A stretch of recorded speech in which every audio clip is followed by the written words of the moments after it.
Hi, everybody. Welcome to WTFN. I'm your host, Ed. With me, as always, I got the witness for your fitness right across from me, Mr. Benson. Mr. Dwight, yep. And then right to my left here, I've got the always angry but generally smiley Aaron. How you doing, Aaron? Not too bad. How's it going? Not too bad, not too bad. Dwight. Yeah. Question for you. Yeah. How was your week? What you been up to? My week, I had a really good week, actually. Yeah. So, this morning, let me talk about my morning because it was an awesome morning. I woke up with the sun. I was up at 6 a.m., just before 6 a.m. Damn, the ass crack of dawn. Oh, and that's rare. Because I'm not the greatest morning person, but I felt really good this morning. Woke up, made myself a nice pot of coffee, got to watch the sunrise, did a bit of yoga, did some meditation, got to read a bit. It's like Will Smith always says. He goes, there's two things in life that make you successful: running on a treadmill and reading books. Reading books because no matter what you're going through in life, or no matter what you're going to go through, someone else has gone through and wrote about it. And a treadmill because there's always that voice in the back of your head that says you can't go any farther, and you can always push yourself past that on a treadmill. It's you overcoming barriers, which I've talked about previously. Yeah, oh, absolutely. So I got to accomplish all two, like both those things this morning, and I felt great, and I got my coffee in, and I feel great today. That's awesome. That's Yeah. great. Yeah, that's a really nice morning. It's a little bit nicer than mine. I last night band Weezer came into town, so I was basically I went to the concert. How was that? It was amazing. It was really good. It was very strange to see like 2,000 nerds in one venue because it's really Was it it's only just a nerd- 2,000? Yeah, well, it wasn't like Yeah, it was. Yeah, it wasn't quite. Maybe it was like 3. I'm not exactly Didn't sure. sell out? It did. No, it didn't sell out. It was about half the arena. Okay. So like all the seats were filled, but they only used about half the arena. Okay. But yeah, it's like a very like nerd centric band for especially in the 90s. The nerds now it's kind of like they've gotten a little bit popular. But anyway, great show. Surprisingly enough, never watched them before, but the Trues opened and they were amazing. Cool. Yeah, they were really good showmen. I really enjoyed What them. genre would you consider Weezer? Okay, well, it was kind of funny. At the beginning of the show, 92 City FM says, "Get ready for the punk show." I fucking laughed so hard. I'm like, this is not a punk show. Yeah, they haven't been punk in a long time. They've never been punk, in my opinion. Like they've always had that like geek rock or alternative style maybe music. indie alternative. Yeah, rock. it was like indie before indie was really a thing. You know, like before it got popular. That's kind of where they sat at, but.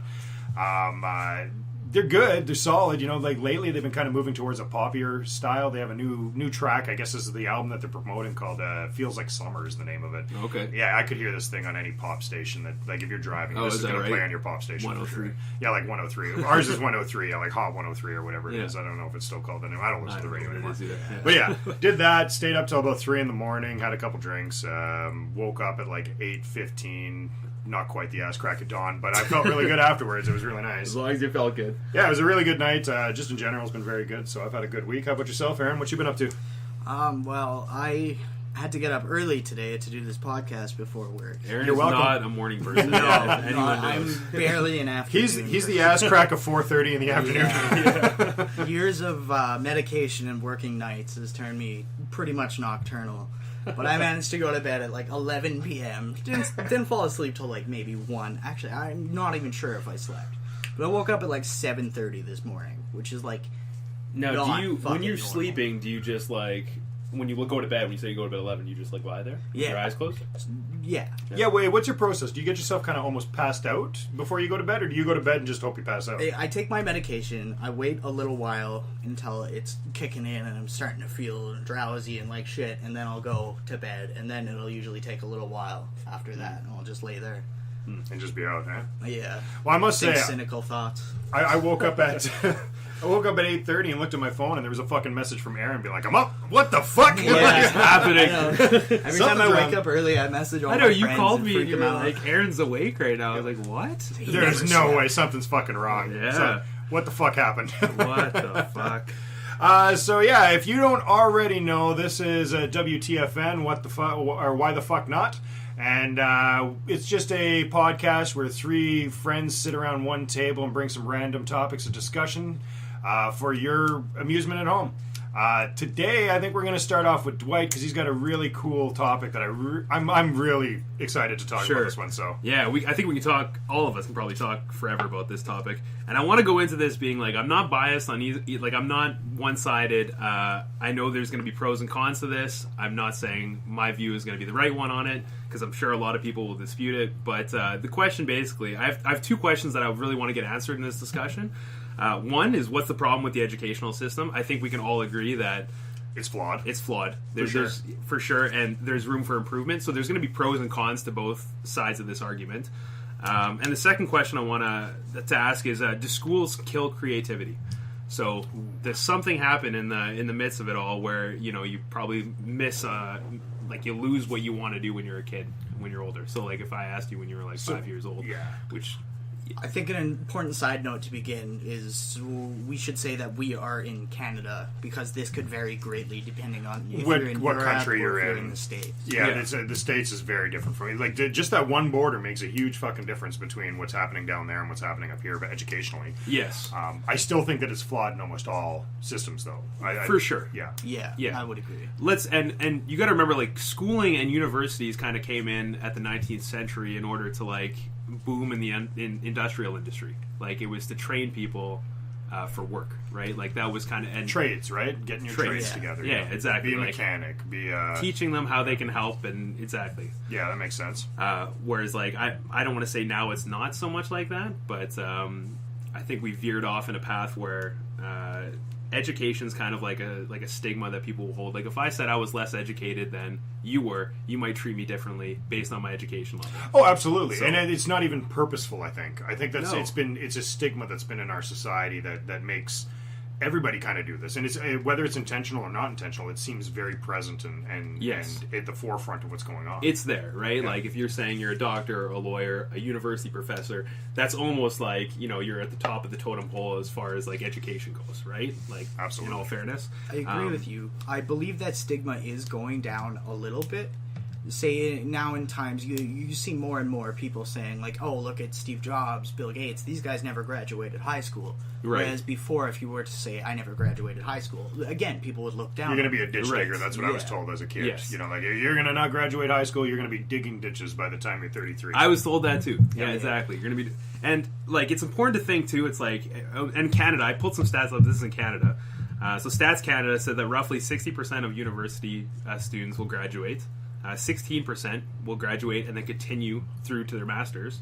18% will drop out, and then the rest will do, like, they're called continuers. So they haven't found obviously what they're wanting to do, and they're taking another course. Continuous education, like getting yourself Continuous lots of- education, yeah. not like specifically going into like one area. So basically, what it all sums up to be is like, there's still, like, in Canada, this was in 2006, there was a 6 point, and it hasn't really fluctuated. It fluctuates maybe like 0.5% a year, but there's about a 6.8 unemployment rate, 6.8% unemployment rate. So still, whether or not you've had like an education, or whether you're just as likely almost to get a job as, this is in Canada, you're almost just as likely to get a job as something, like whether you're working at, you know, Tim Hortons or dishwasher, whatever it may be. This is just a job in general. You're Making just as some money. likely, yeah. And even if you do graduate and you do have your master's degree, the chances of you going into that field are like, they're very low. I was actually playing poker on Friday night with a guy, and he has his master's in physics, and he did, I think it was like an 8-year degree. And right now we were sitting at the poker table, and I hadn't seen him in 5 years. And I said, like, he was in school when I was talking to him. And I said, "Oh, like, how you doing now? What are you doing?" He said, "I'm tutoring kids in math and physics, and I'm looking to open a bait shop because there's no work in my field right now, and research isn't paying what I want it to pay."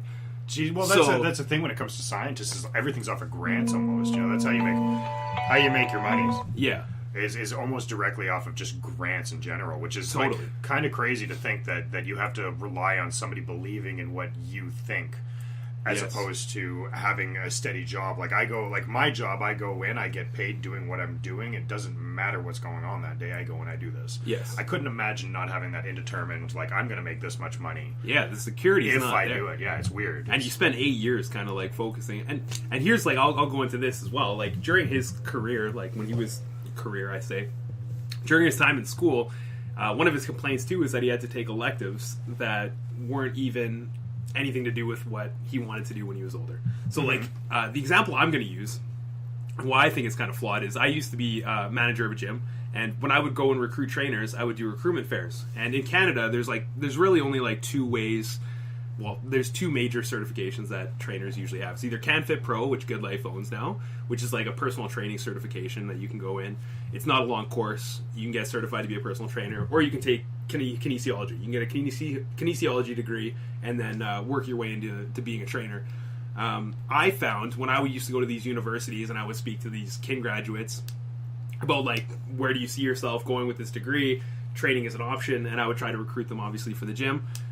They were my worst trainers. Was the people that with the kin graduates, you can ask any manager at any gym or any trainer even, and they're usually the worst. They're usually the worst off. They usually fail at their businesses, and they're the worst off people rather than the guy who was a car salesman, did CanFit Pro, in the course of 3 months, and then found his client base. It's funny you mention that because I think that happens in a lot more departments than just 100%. Like I'm a chef, and I find if I hire a Red Seal versus just somebody that came off the street that has not too much experience, I'm more likely to get rid of the Red Seal chef than I am to. Because as a manager too, when you're looking at that person's resume, would you rather see that they have maybe 4 years of cooking experience under their belt already in that given field?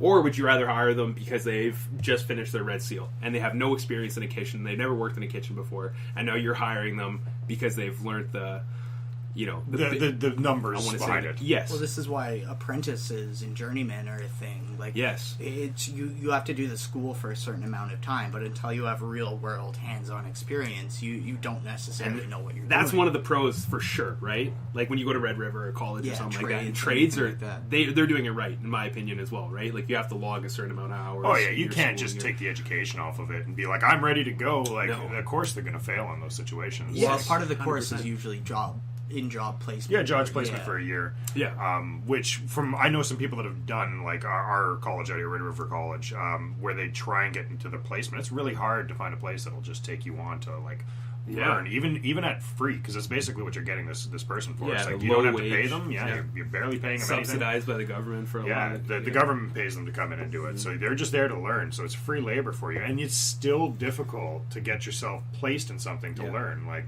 I think trades are not as in high demand as they used to be, although they'll always be there. Yeah.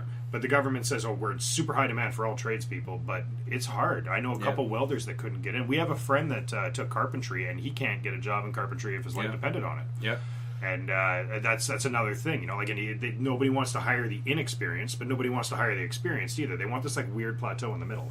I'd much rather have the experience, to tell you the honest truth. When I was managing, I would rather have the experience. And specifically in training, a lot of it is business, right? Like you have to understand, because when you're building your own client base, and you can't just be book smart. You got to be able to talk to people. Like someone's got to be able to sit in front of you for an hour and have a good conversation, right? Like you got to be able to have, like, no one's going to come back or no one's going to buy training off of you if you're not confident in what you're saying, if you're not confident in what you're doing, if you have no business practices, if you're not sure on how to sell training.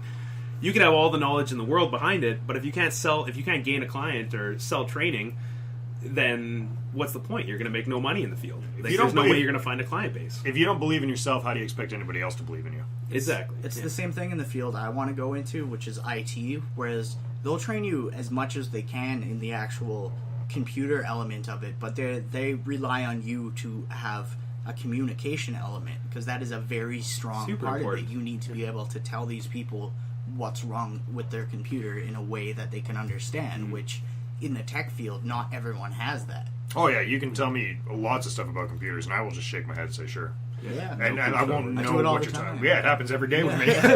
Seriously, probably happened today. Yeah, it did twice. Actually. There you go. So what really got me interested in this whole topic was there's a kid named Logan. I watch a lot of TED Talks. I don't know if you guys ever watched TED Talks. A few times. I was huge into it. When I had basic cable, all I had was like TED Talk was like the only channel I really had. So I'd watch like episodes. I didn't even know TED Talks were on cable. Yeah, I didn't think that was a channel either. I just know it on the internet. That's it. It was with like Shaw or something. I had basic cable, and then I had, for some reason, the TED Talk channel. Weird. Yeah, and I would watch them all the time because that was the only interesting thing unless hockey was on. So I used to watch them all the time. And there was this 13-year-old kid named Logan, and he basically was 9 years old when he dropped out of school, or dropped out, where his parents took him out of school and did homeschooling with him. So obviously a lot of people have like this stigma too against kids that are homeschooled, right? Thinking that they're losing social skills, that they're, there's always, I knew it. I was going to say, are they? Like, not at all. But this kid came on, he did an awesome TED Talk. If you ever want to listen to him, you'd be able to find it pretty easily. But about how his life, and how this kid was such a brilliant kid, and how smart, how he thought the educational system was flawed for kids his age, specifically in like high school. So we'll go from like kindergarten to grade 12. How flawed it was, because they didn't really prepare you for life. Like when you're that young and your brain's so stimulated, it's very important that we're learning the right things in school. So I remember when I took even like consumer math, which was considered like the lowest grade math there was in high school, and I took applied too, and I thought the consumer math was much more beneficial than like the applied math, which was the smarter definitely. math. But like, I took calculus at one point, and that didn't help me at all. Like, it's useless. But like at least I learned how to do some taxes, and I like things that I'm actually gonna like. I learned how to do my taxes, which was huge, and like a lot of people don't even know what taxes are, right, or how to do their taxes. Their parents do their taxes, or they get an accountant to do it because they're not sure on why they're paying or what they can, I think a lot of people people don't understand what taxes are for and how beneficial it actually is to your way of living and stuff like that, like what that money goes towards. But if you don't know these things, then you kind of get like pushed into life after school, and you're just like uneducated on things that'll actually make a difference in your life. I think it's really just setting you up for failure. And you're sitting in a room for 8 hours for the most part, right? You get a lunch break, but you have to sit and listen to someone who's really not that interested in what they're talking about. They've probably got a placement, especially in high school. Well, that is somebody's like dirty, I fucking hate going to work jobs. That's somebody's, they don't want to sit there doing this. For sure, and like if the teacher... And they barely get paid anything. Oh, yeah, they don't get paid very well. Like there's like for sure they should be getting paid a lot more. They should be super passionate about their job. But if you're sitting in front of someone who's like not passionate about what they're doing and trying to teach that to someone else, like there's no one's going to be interested in what you're saying. Like if I wasn't passionate about something and I was trying to talk to you guys about it, you wouldn't listen, right? We'd like, lose interest very quickly. Lose interest so fast. So some of the things that he thought, and Roger Wells said this too, he's a scientist, that would help with the educational system is one, being exercise, which we kind of have the gym class, right? Mandatory up to, I think, grade 11 only or something. Mandatory up to 10 I think it's 10 or something. Yeah, it might be 10. It's not how it used to be, though. It used to be every day you would do something physical fitness. Now you're doing physical fitness once a week. Yes, and it's and like for the most part, it's a lot of the things that they're doing is like if a kid doesn't want to participate or if they're not interested in what's going on, it's like it's totally fine, right? Like they can sit out. You can go sit on the bench. When health is like it's something so huge that needs to be talked about and like learned about every single day. They should be going outside. You should be learning. It happens, but it's not as frequently as it should happen. Second was diet and nutrition. I'm sure a lot of us didn't learn about diet and nutrition, like what to properly eat, how a carb's broken down, how a protein's broken down, how much calorie. I bet you a lot of people can't even read the back of a nutrition label and tell you where the calories are coming from and how much of your body needs what calories. I learned more about stuff like that from listening to Joe Rogan's podcast than I ever did. Your own self-learning, which I'm going to get to because most of my education on that type of stuff has all been based off of stuff I've taught myself or like talking to self-taught you and stuff. Yeah, like self-taught, very much self-taught. I mean, my brother is training to be a doctor, and I asked him this specifically: how much nutritional training did you have? And he said a couple weeks. Which is crazy, right? Which is insane, right? It would take out so many like type 2 diabetes. It would take care of so much problems if we were just more aware of what we were eating, what it does to your body, and how we can properly eat. Like that's something I think that should be instilled in our brains at a very young age, right? Yeah. How to grow your own vegetables. How to like a gardening class, right? How I can just like make my own organic vegetables outside. Like how to sew, right? Like you have to take a shops class to sew, and you have to be selective in what shop class you take, right? Like the hands-on training. I went out of my way to learn sewing when I was a kid. Like I wanted to learn how to do it just for my own like personal needs. Like I figured it was a good skill to have. Yeah. And I chose that. And like I was in a class with nothing but women when I was there, like lots of girls, and that's all it was. Me and a whole bunch of girls, which I was kind of laughing at all the other guys. That were like you guys are shop, losers. like I don't know, broing each other, and I'm just sitting there like hanging out with nothing but a whole bunch of girls. I did the baking course too. Yeah, baking too. That's what got me into being a chef. Is I was like, oh shit, I know how to do this stuff. I actually know. I did shops. I thought it was a lot of fun. So shops is an awesome thing to do. And welding. Yeah, I thought that awesome thing. I did that too. Yeah, I did. Like I did have my year in there too.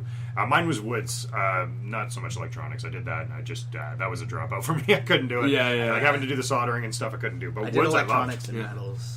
Cool, and it's because you got to check, you got to like pick what elective you took in that case, right? And the shops is like it's such an awesome thing that we offer, right? Like, but that only comes into play when you're in like grade 10, right? So it's or high school, right? Then you can start taking these electives. If there's somewhere in your area you have these classes available. My high school didn't have that. It was all junior high that had the like shops and stuff. Yeah, it was off grade 7 through 8.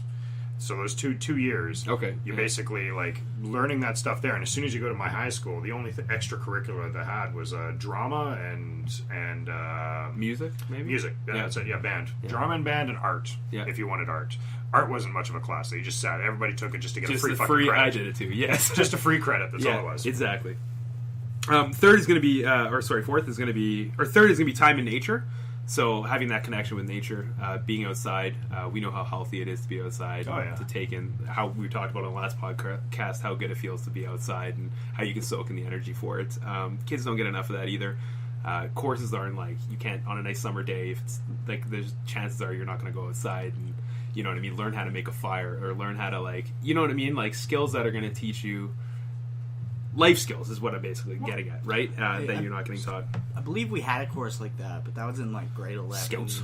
So Yeah, scouts. I was gonna say I learned more from Yeah. Boy Scouts, like survival wise, than I learned from doing anything in school. Yeah. Next one is contribution service, relationships. So, I mean, there's a sex ed course, but when I'm talking about relationships, like there's no one, like I've taken courses on how to be a good conversationalist. How, like basically, if you want to just go down to it, like how to treat people with respect, right? Like there's never anyone who like a teacher that'll like, unless there's like a one-on-one thing that is going to help you teach you about relationships and how you should treat people, and it's usually stemming from your parents, right? A lot of the time, which is not saying that, you know, that could be a trouble too, right? Not saying that they're the best with relationships. A lot of like the divorce rate and whatever. So you're learning a lot of like your social standards and your relationship standards through your parents, when it should be a broadly talked about spectrum, in my opinion. Absolutely. That you should learn how to treat people with respect. You should learn what you need to give in a relationship, what you can take out of a relationship.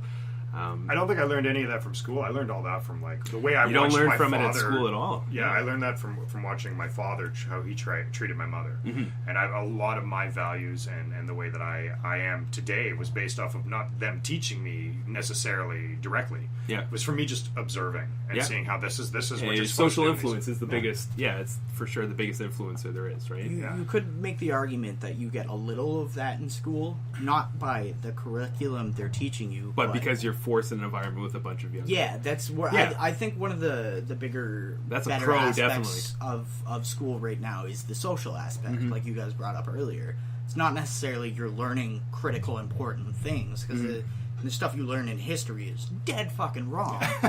But Well, yeah, that too we can get at. Yeah. We'll Yeah. definitely hit that But- one up. There's some stuff I want to talk there. at least you learn how to be with other people, and it's not always the way we have it set up. It's not always for the best, because we get bullies, we get stuff like that. Yeah, I think that's in some schools, right? Like if you're going in a school that, say, if you went to a ballet school, and everyone there has a common interest in doing ballet, it's a lot easier there's no really. That's true. That's the a good social point. groups aren't like You're there for the same You're all reason. there with a common interest for the same reason that you can feed off of each other. Whereas like sometimes when you clump a bunch of people together that all have different interests, and it's going to happen no matter what educational system you put together, like it's going to happen where you're clumping kids together that aren't interested in the same thing. But then social stigmas start coming into play, bullies start coming into play. There's like, if you can't sit in a class and you got ADHD, if you can't sit and listen for 8 hours, you have to go on medication. I remember geez. some of the ADHD kids. I was on Ritalin when I was a kid. Like, so many kids, Which is tons meth. of kids were. No one will admit that, but it's meth. Look it up. It is dextromethamphetamine and amphetamine. Yeah, but it's easier to control a kid that's doped up than it is to have a kid that's more excited and stuff, right? Like, but how about but we- that's not a good thing. I'm Yeah. not condoning or agreeing with it. I'm just saying that was the thought process back Yeah. then. They weren't Yes. thinking of Yeah. overall. They were thinking of like, how can I shut this fucking kid up? Yeah, And that's exactly. just They're pop this disturbing. kid- This one kid's disturbing the class because he's anxious and can't stop moving, and he's Absolutely. But we're not supposed to sit in the classroom for 8 hours Yeah. with fake light and listen to someone who's not interested in talking about what they're talking. And that brings up one question that I have. Where we're talking about the educational system. This is a story, a small story of my high school. We were talking about sex education just a little bit earlier. I lasted 45 minutes in sex education before I got kicked out. Yeah, I got kicked out of like one of the easy. Here's the story. It's not even that great of a They story. said penis. Didn't you? Almost. It wasn't quite that. And this is the question that I have: is do kids at that age do they want to learn? And that's the question, because when I was in that sex education, there's this one kid that he was like the rat of the school. He would tell on everybody and everything. And we were learning right away. It was one of the first things we learned is how do you put a condom on. Mm-hmm. So the teacher handed out all the condoms and everybody pulled them out. And as soon as her back was turned, everybody flicked the condoms right at the girl or the guy. Sorry, right in the face. So it kept getting hit.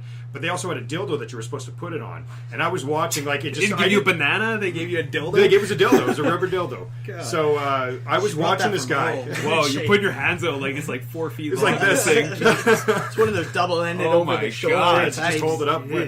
So I was watching this guy. I didn't flick anything, but I was watching this guy, and I just saw like 10 different condoms hit him in the face, and then I saw this dildo whack right in the face. Oh my god! And I laughed so fucking hard that they kicked me out of class because they're like, "You threw the dildo," and I'm like, "I didn't have the fucking dildo." Like, oh my god! But my point is that. How many of those kids that were doing that shit were there to learn? They weren't there to learn. They were there to be, just to get an easy credit. I'll admit, I was one of those dumb fucks. Yeah, that's what I'm trying to say. Not all kids want to learn. No, but sometimes it's necessary. Like, most kids are sexually... Well, not most kids. I shouldn't say most kids at all. But kids start getting sexually active as early as, like, 12. I'm sure you're absolutely. I can agree with that. Yeah, I was at that point. So, if you're not at that age where you're... Like, if you're 12 years old and you're willing to, like explore your sexuality and you're going to be doing all that stuff, I think it is important that you have some kind of education on how to protect yourself when STI is, like how to put a condom on properly, like all that stuff. Dildos at people's faces. Dildos at people's faces. How to do it properly. It is important to learn, nonetheless. I absolutely agree that it's important. Yeah. My question is like, what learning is being done in there with the students? Yeah, And how is it? Should it really fall on though? I think the reason that schools are teaching sex ed is because a lot of parents just didn't want to deal with it, and they're like, "Oh, you guys can teach them." Well, that's a hard conversation. That's a hard conversation too, yeah, because some people don't have the parents to guide them, right? Yeah, and you can't isolate certain people, so it's something that needs to get taught, nonetheless. But on top of just the sexual aspect of it, there should be a lot more talk on what a healthy relationship looks like, how you should treat others. Like, that should go in the forefront as well. Yeah. I think that would be more important than the actual sex aspect of things, too. Like, that's what I'm going... Yes. Yeah, and I don't think that's something that is being taught in the classes. It's not. It's all about the actual intercourse and the repercussions. And exactly. You have sex and your dick's going to fall off. Did you say teached? I did say teached. I know, I'm sorry. Taught. Going back to the we were talking about like Ritalin and whatnot. I think a good solution to that as well is what's kind of going to go into the next one is religious and spiritual environment, where I think kids that are hyperactive, or which I mean is almost every kid, right? Like you can't just say any kid's going to sit there for 8 hours. Instilling things like we talked about, like meditation, right? Like you have a timeout instead of scolding them or putting them at a different end of the building, or if they're too hyper, it's like, okay, teach them how to control their thoughts, teach them how to control their mind. That would be super Go sit helpful. Outside. I'll teach you guys how to meditate. We're going to teach how to do yoga. We're going to appreciate yourself, and we're going to find out that you can calm yourself down on your own level, finding yourself instead of taking a drug with a meth drug with chemicals that we don't even know all that's in there, giving it to kids, saying that this is going to shut them up. There's a way that they can do it themselves, I think, and if we taught these kids these practices like that at an early age, I think they'd have much more control of their thoughts. I think we'd see, less. Go ahead. Yeah. Do you feel that the intention of phys ed might be something directed towards that to try and as almost like an outlet? Yeah, like that. Yeah, if you want to put it in a phys ed class where they. That's like we do weightlifting course, we do a hockey where we play hockey in gym, we do all these things in gym. Like if you also added, like exercising your mind and self meditation and yoga and things like that, I'm sure there'd be great benefits to it. But you could almost, I want you to really open your mind about let's take away that you got a math class and English class. Let's try to start putting into your mind, okay, you got a class on controlling our thoughts, a yoga class, right? Like, it doesn't have to be a subcategory of gym. Mm-hmm. It's like, let's take out the really important things that we know that we're going to need later on in life. We know stress is a huge killer. Why not have something like where you can, stress is like one of the biggest killers, right? It's if not, it's going to ruin your life, regardless. If you're a stressed person, there's so many, things that causes sickness, inflammation. Oh, absolutely. You you gain weight from it. But who's ever taught you to control your thoughts and to calm yourself? Myself. That's yourself. It. Yeah. You don't learn it from anyone. It's not taught, but it's something we face every single day. right? Whether our stress is money, whether our stress is our physical activity, whether our stress is relationships, whatever it is, we're not taught to control those things. We're just taught to learn it on our own and whatever, hear some feedback from this person and that person, but we're not taught this is how you can handle a situation like this. If you're stressed about money, if you're stressed about anything, this is how you can handle it without taking a drug. I mean, absolutely, yeah. Right? I think one of the major problems is the schools don't seem to teach any sort of critical thinking skills. Yeah, They actually, just kinda- yes, we're going to get to the creativity too soon. Yeah, That's what I'm really looking forward to. We can actually jump into it now because Dump it.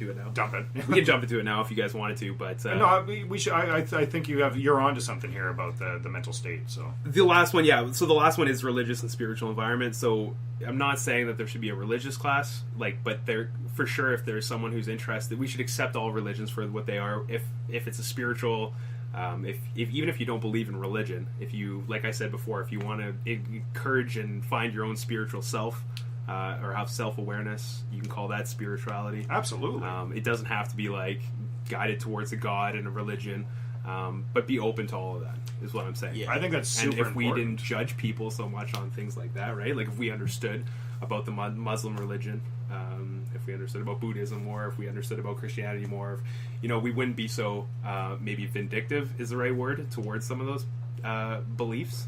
People are so scared sense? to talk about any sort of religion in school because there's you're stepping boundaries. Right? Yeah, you're not. There's supposed to be a separation of the church and the state, and if you're having state-run schools talking about religion, that makes a lot of people really mad. But why do we put ourselves in a position where that has to be an angry topic? I think, and I don't know if this is true to you guys, but as a child, I always got told by my dad, there's two things you don't talk about with people, and that's religion and politics. Oh, okay, yeah. Yeah, those two things, because it always brings up arguments. Mm-hmm. Those are the two main things I talk about. No, that sums you up in one Yeah. sentence. But that's what I was taught as a child, and I think a lot of stigma, I don't think I'm the only person that got told that as a kid. I think a lot of stigma of the parents saying that to their kids kind of brought it into a broad perspective, where everybody kind of feels that if we talk about this, that's only going to lead to an argument. But I think discussion is something that's high. It's a good part of development, and it teaches you to be more tolerant to other people's beliefs and other people's thoughts and how they are spiritually. Yeah, totally. And I think it's super important, and that's something that I think should be put on the schools to at least teach in some way, shape, or form. It's not going to be Catholic class. It's not going to be Muslim class, but it's spiritual class. Spiritual class, sure. Yeah, teaching people how to not only just not judge people for not judging people for their religion or how they were brought up, right? Yeah. Learning to understand it, maybe. Absolutely, right? So we can relate to it more. I don't think that's a bad thing in any way, shape, or form. I don't think so either, right? And if the arguments you can have against it, right, is obviously parents are going to be a lot of people that are set in their religious ways and their way is the only way, and I don't want people to know about that religion. You're opening up their mind and it's going to make them go that way. Yeah, exactly. Which is that's a bad. I don't think that's the purpose of what you're trying to describe here, though. No, not at all. Yeah, it's not to get them to change their mind. It's to get them to accept other people's thoughts, not necessarily move towards those thoughts, but just accept them. That yes. Aaron has his thoughts, and I'm going to accept what Aaron thinks, and it's okay for him to think that, and it's okay for me to think opposite of that. I'm allowed to disagree with him and it not turn into something. Yes, exactly. Yeah, people can have debates without getting into crazy arguments where someone gets beheaded. Totally. Yeah, exactly. One of the other topics here, one of the other things he said that would be good for the educational system would be recreation. So I don't think we do enough for recreation as far as teaching kids how to, even skateboard or snowboard or, all these kids love doing activities like that, new fun things, and they can be innovators of the sport, but we don't encourage it in school, right? It's if you want to go into a sport, or if you want to be a hockey player, if you want to be a basketball player, if you want to be any of these things, you're almost put into the jock column. Yeah, you're categorized as that person, and no one's gonna it's either you make it big or you're not gonna make any money at it, right? It's almost put off you got to get a scholarship if you want to, go anywhere with this. And snowboarding, right? It's when when has anyone talked to you about snowboarding in school, or how to snowboard, or how to do things? I had to seek that stuff out myself. All of stuff, but it's all like applicable life skills, right? That we would. It's a beautiful hobby that a lot of people could do, right? That it's underappreciated, maybe, or not just. Don't have to just talk about snowboarding in general, but I think that's a solid point, and it brought up like this memory in my head because. As a kid, I wasn't very physically active. I didn't really do a lot of side projects or anything like that would involve a physical nature. It wasn't until about 3 years after school that I picked up a skateboard for the first time. And you were talking about spiritual things. That skateboard was spiritual to me. Yeah. It really was. Like it got me into. That was your outlet. Yeah, that was you in your zone. I was able to just ignore everything else, any bad thing that was going on in my life at that point. I popped on the board and I would skate around. I wasn't good at it, Did you love it? But I loved it. That was it. I would do it for hours. For the longest time. So what if you were more encouraged in school to be like, if you love skateboarding, hey, what if we make a skateboard brand? What if I teach you how to business how to build skateboards? What if you want to make a clothing line based on your, It seems like they don't even recognize entrepreneurship until you get to high school. Yes. Like no one that's tells the you first time I that's a heard thing. about it. Yeah, we had a program that you had to sign up for individually, where they make you make a small business and run it. So a lot of people would always do like the trough, the easy, like make t-shirts. They get a t-shirt press, they invest that small little money in a t-shirt press, and they sell t-shirts down in the cafeteria. Yeah. And learn how to run a business. That Awesome, way. right? That's great. Awesome. You had to seek that out. They didn't offer it. You had to actually go and talk to like a counselor and be like, hey, I'm interested in these type of things, and they'd be like, oh, we have this program here. It was never in like a pamphlet or something that was really taught to you or said, hey, you can do this type of stuff. You have to go out of your way for it. Totally, yeah. So let's talk a bit about the pros and the cons of the educational system right now. We can kind of pick at each topic. I know it's probably going to be a lot of things that everyone wants to say. I made a cons list and I made a pros list. Some of the cons, I'll start. Most of the time, students are not taught anything useful, and like I can't tell you like how much I can't tell you what I learned in my applied math class. I can't tell you. I knew with writing, I was taught I love writing now. But I was always told to write certain topics. Like, it wasn't like I had the freedom a lot of the time to write my own topics. Creative writing. Creative writing. But until, I actually, left English and I started writing on my own terms is where I really taught myself how to write, because I was writing about something that I wanted to write about. I was reading books that I wanted to read about and being able to reflect on those and not just writing on a topic that I wasn't interested in because I had to get a certain grade in the class. Yeah, like some book you don't give a shit That about. didn't bring up my creative mind at all, right? Quick story, I passed grade 9, I believe. I passed, I got 90-something, 96% on a test based on a Shakespeare book that I read the first 2 pages of. And that's all I got through. That's all you need, right? For the rest of the class, for the rest of the semester. And I passed. See, when I'm a special case in this, because in creative writing in English, it's never been a strong subject for me. So I was stuck in this really weird space of I was too dumb for the smart classes, but I was too smart for the dumb classes. I was right in that middle part. So they just stuck me where I'd pass. So they threw me in the medium English. Yeah, class, really medium English class. And I feel that they were very eccentric towards my creative learning in that, making it wasn't hey, we're all going to read this book together and we're going to write. They're pick a book that interests you, and that happened in the lesser of classes, not the advanced classes, but going a step backwards. I felt that they were trying to make you more creative in those ones. I definitely agree with that. Yeah, totally agree. So I guess on the pro side, it's good to have an English class. I just think of that.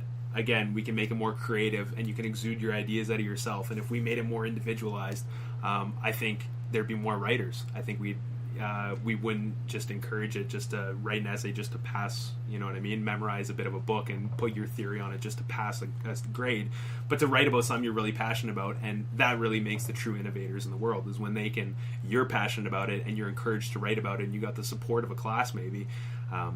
I think that's what makes innovators, and I think that's what truly makes the educational system successful, in my opinion. Oh, I agree wholeheartedly. Right now in my head, I'm trying to think of a new age writer other than something like J.K. Rowling or something like that. That's a little bit more modernized. Not encouraged as much. It's hard to think of a new You got some one independent writers, but they never went to journalism. I was going to say journalism is the people that I hear. Yeah. Everybody wants to click on their quick quick fix on information, right? So I don't want to put like there's definitely pros in the system we have now. Is like at least it's getting us to read books and it's getting like, which is key, right? Like sometimes people need to be put into class and show them there's a whole open world and a whole universe in books, and that's a good thing about English. I just think that again we can make it more creative and we can push it in kind of a direction that makes you more independent. Definitely. It's an easy agree. I definitely agree with that. The next one I thought as a pro is students can't truly expand their learning based on memorizing. I'm going with this, memorizing certain things from books and then having to be tested on it, which I think the testing system is absolutely ridiculous. Like I remember, I'm going to tell I had a story even in math. So math is the same thing. You're memorizing things. You're memorizing equations, formulas. So when I did my consumer math in grade 12, I had to work full time, so I wasn't able to make, and my shifts were always in the morning, so I was never able to make my math class in the morning. And I had to sit down with a social worker, and she said, like, if you don't pass math, you're gonna not graduate with all your friends, and you're gonna be a low life, and you're gonna be a bum, and all this other stuff. So I said, okay. So I said, what can I do at this point? She said, well, the math teacher kicked you out of his class because you never show up, and he doesn't want you there, and you're no attendance. I said, so what are my chances of passing? She said, well, you can go into the exam, and you can write the exam, and it was based like 60% of your total grade was on the final exam. Pass the exam. So you gotta get like 92% or something like that on the exam if you expect to graduate with the rest of your friends. So I said, okay, let me write the exam then. So one night before the exam, I remember I stayed up like the entire night and just memorized the formulas and everything I need to know. I went through the textbooks. I went in. I got like 97% on the exam. I graduated with the rest, and it was just because I memorized. And if I was to recall it, like my recall memory, if I was to think about what I like 2 days later, I would have forgot half of it. You wouldn't know. Yeah, but I was able to graduate, and I made it to that social. Like I was able to graduate with everyone because I memorized an entire final exam, an entire year condensed into one paper in one day. Which I think is ridiculous. You shouldn't be able to do that. Totally not, right? I don't. The memorization of things is like, especially when it comes to like math and stuff like that. It's a key component to the way that they work their systems. But that system doesn't. But you have to understand it. Yeah, you have to understand what you're doing. Yeah, right? absolutely. It shouldn't be that you just have to memorize. I guess math is probably not the best example, but it's like, there, right? Absolutely. That goes with critical thinking. Like, you're not teaching people to memorize. You're teaching people to figure out what's the problem and how they can reach a solution on their own. Yes. So, in conclusion, knowledge is purely based on scores and numbers. That's how we see it. That's exactly how our system is set up. The higher your number, the higher grade you get on this, the smarter you are and the better off you're going to be. More opportunities are going to come your way. And it's a lot of the time just memorizing what your teacher, your prof, decided to put on his selected paragraphs that he decided to put on an exam. That's not a good way of judging intelligence. Because I know people. I never graduated high school. I know people who graduated flying colors, and like you'll see shit they write on Facebook, and it's like, how are you still alive? How is Darwinism? How are you not wearing a helmet right now? Yeah, like they should be dead years ago. They should have licked the wrong battery and just be gone. Yeah. Well, that's that grade point average. Like that's something that you always hear when you hit colleges or universities. Like, where's my average? Where am I hitting? And you got to hit within this range. Otherwise, you're not going to make it past. It's like a good analogy for it is like it's trying to judge a fish on how good he can fly. Right? Like some people just can't. Some people are more prone to dancing, right? Or they're more prone to something. You're more attracted to something else. So if I want to be, and even with I'll use dancing for an example now. Yeah. Even if you want to be a dancer, like there's still elective courses that you need to take that have nothing to do with the theory of dancing or anything to do with dancing. But you still have to take an elective course, right? Yeah, just to get the degree. It's the same with kinesiology. When I go back to that, it's like a lot of them just had to take random courses that they weren't interested in at all to get a kinesiology degree when it had nothing to do with what they were studying for, and they had to pay $600 a course plus the textbooks and their time to take this course that was not applicable whatsoever to what they've decided now they wanted to pursue.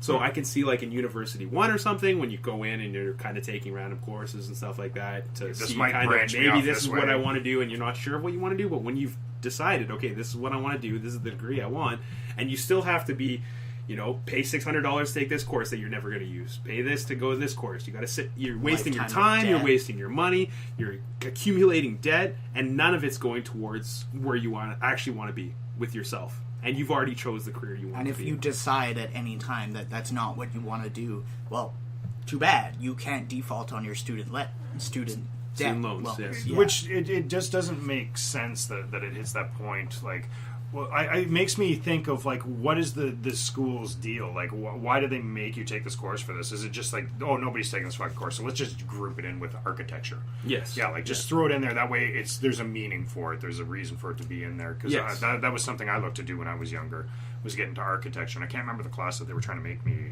take if I wanted to. I was just thinking, something that didn't have to do with architecture? It made no sense. Like, why? Like, you're wasting people's money. You're wasting their time. It's ridiculous. It makes schools no sense. are almost set up like corporations now, They are. especially universities. Oh, school's definitely a business. Yeah. Well, like, look at this month. It was March Madness. And, so my issue with March Madness is the deans of the universities get all the income, and the players, the basketball players, get no money. They don't get paid anything. They get, like, shitty dorm rooms. They get a scholarship for some of their education, usually, sometimes not even all of their education. And the deans of the schools get to keep all that money. Like, and it's the highest grossing sporting event of the year. Is March Madness. So all that money is going into the dean's pocket, who doesn't even necessarily put it back into the system or back into his school. It goes into his pocket. He's not held accountable anymore. I'm going to take a loop on this and bring it to video games. It's kind of strange, but NCAA. Have you seen an NCAA game in the past 10 years? I don't Anywhere? think so. The Like reason on TV? why... No, game. I'm talking video game. Yeah. Oh, no. There used to be some. There's licensing issues. Where does the money go? They don't know if it goes to the person. They don't know if it goes here. So they just They said, brand fuck the players. Can they? Yeah. We're not doing Whereas, it. like the And that was the end of NHL it. games, they're tied in with the NHLPA, which is the Players Association. Yeah, that's part of the reason why you don't see NCAA football or basketball or any of those things. They don't exist because they don't know what to do with the licensing. They don't want to give it to the students.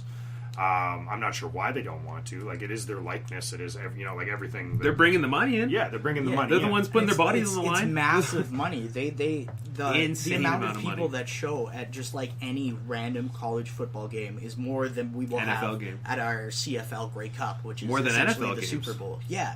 The junior level and the NCAA level is always the most interesting because they have something to fight for. They're playing for their jobs. Yeah. Right? So it's They're not trying to get money, and that gives another like instinctive like is money the important thing or is the game the important thing, right? Like, and it kind of gets within that realm of they're going to fight to get for the game because if they win, eventually that brings the money, right? Eventually they make themselves into the pro leagues, right? Yeah. But yeah, that's sorry, I didn't mean to break off the video games, but I just it came so relative. I remember hearing that about NCAA. And then I'll go into one more thing here is like even when we talk about some teachers, like a lot of them, and we were talking about the teachers before and not being very interested in what they're teaching a lot of the time.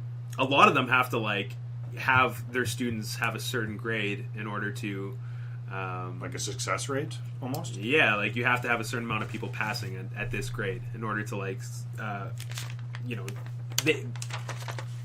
gonna talk about there's Sir Ken Robinson. He used to be a professor, a university professor, and he was talking about how like a lot of the people just pass their students just to have just to have a job sometimes next year. Like if you have a failing class year after year, you're not going to be recognized as a teacher. You're known as a bad teacher, right? But maybe their teachings are maybe more applicable than grabbing some words and stuff out of a textbook and just putting them on an exam, right? It's so if your success rate as a teacher, if your passing rate isn't 80% of the students move on and they pass your course, if it's like 40%, you can lose your job because and then it's you not being a good enough teacher. It's thought of, right? I think there's a big problem with tenure, where if a teacher works for a certain number of years, it's basically impossible to fire that person. So they no longer have to give. They don't care. That's why it's so hard to become a teacher too, is because nobody wants to retire anymore because it's an easy job for them to just go and do every year. They're unionized, a lot of them too, You right? just have to deal with a bunch of shit kids.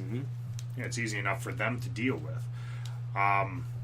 I can see where you're coming from on that. Like, it's hard for somebody to take a profession as a teacher and like to jump into that. Yes. My sister-in-law is trying to do French teaching, which actually helps out a lot because there isn't a lot of bilingual French, so it's going to be a little bit easier for her to get into. But if it wasn't because of French or being able to speak French, she probably wouldn't even have even close to the same opportunity, because it's much easier for anybody that isn't bilingual to be able to get this job and be able to keep it until they're like way past retirement. They just keep going, keep going.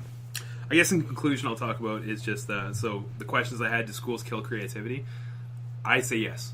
My answer is yes. I think there's a lot more that we can do. I think we didn't even touch base on kind of we need to rewrite history a lot of the time. A lot of the topics that we're talking about in school have been proven wrong now. It's almost propaganda. It's almost propaganda. That's not, and we view it from an American side, right? Like this is how American history is viewed, and the reality of it isn't always there. Plus, we've had guys like Graham Hancock who've tried to rewrite or have proven to rewrite history and how things happened in the ages. We pretty much got it wrong, and we continue to teach the same teachings to the students. So that's a huge flaw as well. But overall, do schools kill creativity? Because that's a whole other topic we can talk about. But do schools kill creativity? I say yes. I'm on the same board as you. I agree with you wholeheartedly. All of my creativity was brought on by myself. It was never really nurtured within the school system. Yeah. I don't feel that they went out of their way to find it. Anytime I ever said I was interested in something, they're like, well, you can't make a career out of that. And that's usually what it came out to. I heard that a lot, too. Yeah. I mean, there's some good teachers who are more better, and they'll help you get these creative things, but not a lot of them. No, and we're going back to the how people perceive you if you don't have a degree. I used to have I knew a lady who would just always give me a hard time because as soon as I said my education to her, she's been studying for 20 years. She's still in university. She's still taking courses, and she's in her 60s. But she thinks that if you're not in school, if you don't have a degree or a piece of paper saying that you've accomplished, if you've basically memorized portions of exams and put them on the piece of paper, and you don't have this piece of paper, a diploma that says you know about this, that you're uneducated, and she looked down on me, basically. When my argument with her was that I could read the exact same textbooks that you got in school. I can read and learn on my own terms. I can be at home. I can sit in front of my window with some coffee, and I can read the books, and I can know exactly what you know. I just don't have to sit down and pressures of an exam and the stresses of studying for an exam. I can learn it on my own terms. I can learn what I want to learn, and I can apply it. Everyone learns differently, and I can apply how I learn into the topic and really get a full grasp of it instead of learning your way or your specific way. I think the way that you're talking about there, the way I described it, what she's doing is more mechanized. She's more mechanical about it. It's like, I'm learning this way, and this is the way you have to learn, period. Yeah. It's very narrow-minded on the way that you look at it. Very narrow-minded, exactly. So going back, does it ruin creativity? Maybe it does. Yeah, I think so. Cool. Aaron, we've been on this topic a couple times with you, and I think it's great that we're going to finally dip into that surface area, the nitty gritty, the stuff we're kind of talking about. This is where it gets deep. Yeah.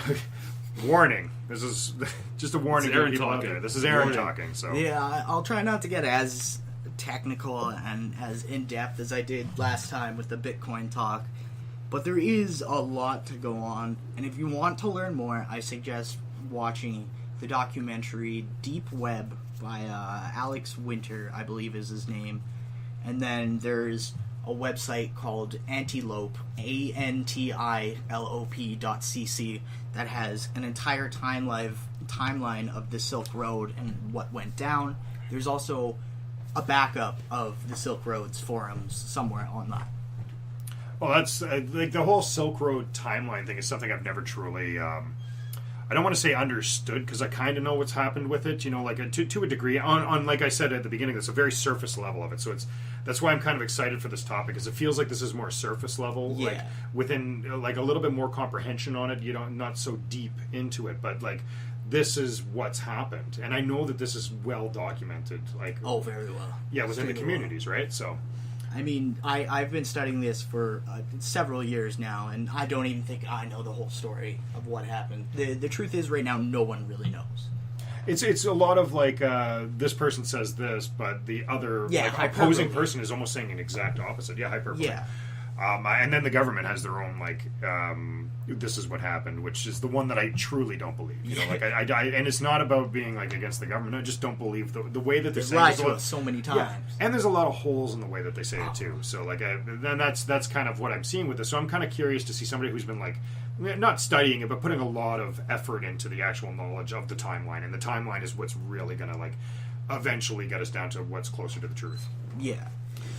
So, to begin, we're talking about Silk Road, which is an online marketplace that was built around the Darknet, which is a secret hidden internet service you can get through a program called Tor. There's more on that in the previous podcast if you're interested. Basically, Silk Road was the first drug marketplace that sold drugs for Bitcoin. Bitcoin being a virtual currency. The Silk Road went up in January of 2011. Was the first time anybody had ever heard of it. And this comes from a forum called bitcointalk.org, where a guy was talking about, the guy's name was Altoid, was his user handle. He was talking about a decentralized marketplace that would have, it would allow you to buy drugs and send them through the mail. Now, when we say drugs, are we talking illegal drugs or are we talking pharmaceutical? Both. There's both on there. Okay. And the way it was set up to kind of be more libertarian, where there's a community behind it, and it's not just junkies trying to get drugs. It's people trying to fight for their freedoms, and they feel that it's their life, they're allowed to do whatever they want, it's their choices, they're going to get these drugs either way. The Silk Road was set up to eliminate the violence associated with that, whether it be from a drug dealer or the police kicking in your door. That's still violence. Mm. So this was set up January 2011. There was some postings about it on other Darknet sites. There was eventually a YouTube video, and what made it really big was Wired did a story on it. Wired is a TV show? Just turn it on. Like, oh, this is how you do it. This is how you get your acid. Well, basically, it kind of got a lot of people into it. But Wired is an online publication, like a news group, and they're pretty good. That's who Alex Winter is through Wired. So they published this thing, which got a lot of people into it, and it was roughly unheard of until then to most people. Just a quick question.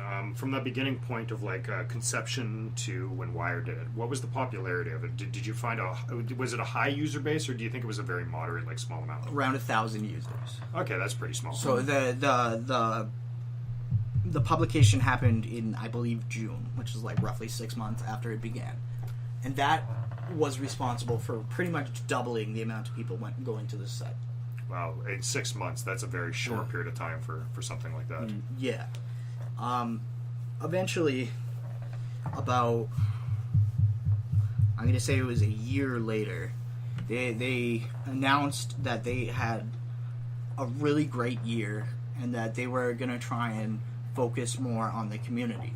A big part of the Silk Road is not just people buying and selling drugs, but there's the community behind it. There's forums, and there's a lot of discussion about libertarian views and how the government should not have as much control over us as it does currently. There was even a book club at one point where they recommend a book and you read it. So like the Oprah book club, just not Oprah? Yeah, basically. She stole it from them. Guys, Oprah. Yeah. At this point, the main moderator. I like that whole idea behind it all. Like it's a great that philosophy. It's encouraging people to really just, you should have control of your own mind.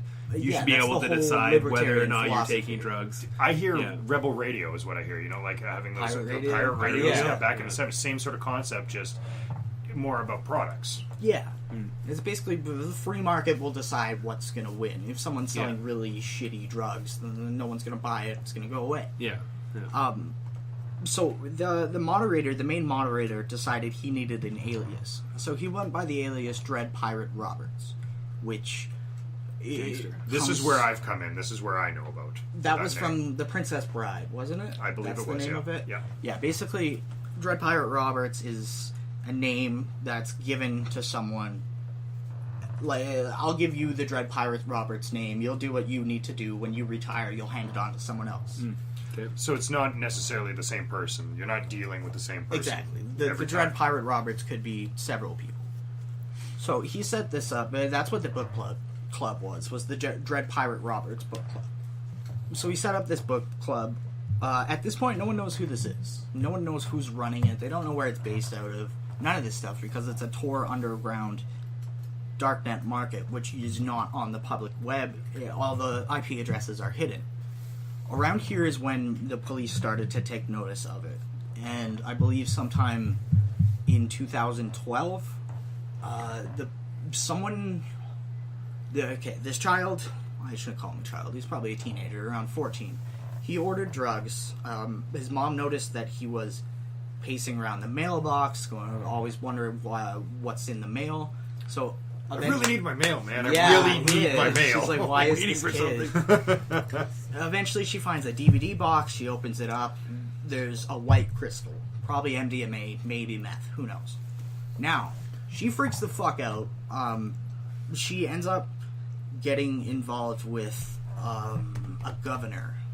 I can't remember the name of the governor, but that's when shit hits the fan, and the governor's like, we can't have this. This is drugs out on the open. This is crazy. And that's when they started investigating the Silk Road. This is going to be a dumb question, but like, say the mailing address. Obviously the drugs are getting mailed to people, or whatever, right? Yeah. Can't you just look on where, like, shouldn't there be a return address on? Most people are smart enough not to use real return addresses yeah. nowadays. Well, because like the mailman doesn't come to your house and pick it up, right? So like, Okay. you go to the box and just be like, Yeah, a lot has evolved since the Silk Road days. We'll talk about that a lot. Okay. It was very early in those days. Like, people were shipping shit to their home address. And don't Silly. do that. Yeah. Where was I? we were talking about the mother. Oh, yes, the mother. Okay, so the governor, which was not actually the governor, but one of the governors, he tipped off the FBI or whatever. The FBI started putting their own informants up on the Silk Road. Either as buyers, they started buying off people to gain intelligence, and then they started creating vendor accounts, which means they were people selling on there. Sneaky motherfuckers. So they can kind of track where things are going. Yes, exactly. They could basically create a list of people who were buying. Yeah, that becomes entrapment at that point, I believe. Entrapment is very... It's worded very weird. Broad. If you approach an officer and say, "Can I have some crack?" and he sells you crack, that's not entrapment. If he says, "Hey, sir, would you like some crack?" Yes, Yeah, I would he's like some trying crack. to- That's That's entrapment. what I mean, yeah. Yeah. So it's weird. It's very sketchy at this point, and it only gets incredibly more sketchy from that. So they start infiltrating the Silk Road, doing the best they can. There was one of these police agents. He ended up becoming a moderator, which is pretty high up on the site. He has more access than most people. Eventually, this moderator was able to contact Dread Pirate Roberts directly and said he didn't like the small fry nature of the deals on the Darknet. So it was smaller amounts. He wanted to arrange a sale for, I think it was 50 kilograms of heroin. A lot. A fuck ton of Fair heroin. enough. This is a weekend? Yeah, a weekend. I've done that before. So, yeah, Dread Pirate Roberts said okay and hooked him up with one of his best vendors, who goes by the name of Chronic Pain. So Chronic Pain is like, yes, alright, we'll do this. The compromised account, which was the FBI, they asked for an address. Chronic Pain gives his home address. Immediately is raided. They find out it is like a 35-year-old man with kids and everything, like family man. Yeah. His name's Curtis Green. And they bust him and try and get information out of him. Stuff like this. How much drugs were being moved? Like on average, you mean? Yeah, like how much? I don't know drug-wise, but they estimate that in its time it was up, which was maybe 2, maybe 3 years. Yeah. The revenue was $1.3 billion. Wow, That is huge. wow, Yeah. that's insane. That's a lot of money. Lot. Yeah, so they sent drugs to him. They eventually flipped him. tried to get more information on the Silk Road and stuff like that. I'm trying to remember where Dread Pirate Roberts is connected to Ross Ulbricht. There was an email, one of an old emails that Ross Ulbricht, or I believe it was when he was going by the name Altoid on Bitcoin Talk. He posted a forum talking about Silk Road, but he used his personal email address. So we're trying to find the connection between him and Dread Pirate? Pirate Roberts. Yeah, so like where they started interacting for the first time, is that what you're asking about? Or where he took the moniker? Where the police became aware that Dread Pirates Roberts was Ross Ulbricht. Okay, alright. Yeah, that I wouldn't have the answer for that one. Okay. So eventually they were kind of building suspicion on Ross Ulbricht based on this email, and there was another email where he posted on Stack Overflow, which is a programming website, under the name Frosty, which people were eventually able to tie to Ross Ulbricht. I don't have all the details in front of me. All the stuff I'm pulling out of my head. I've listened. You have no idea how amazing it is that he can just pull this out of his head. I'm not kidding. This is a lot of statistics. Yeah. I watched the documentary again. I watched it last week. Again, right? So I thought I was going to talk about it, and then I watched it again, like, today. Somebody watches Friends every day. He watches this one fucking documentary every day. Gotta find out how it happened. You're not on his level. That's it.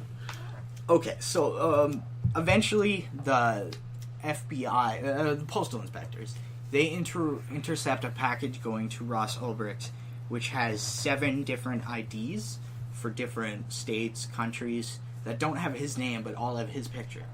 So they go to his house. They're like, "Hey, what's up with this?" And he's like, "Nothing. Anyone could have done that. I don't know. Fuck off. Whatever."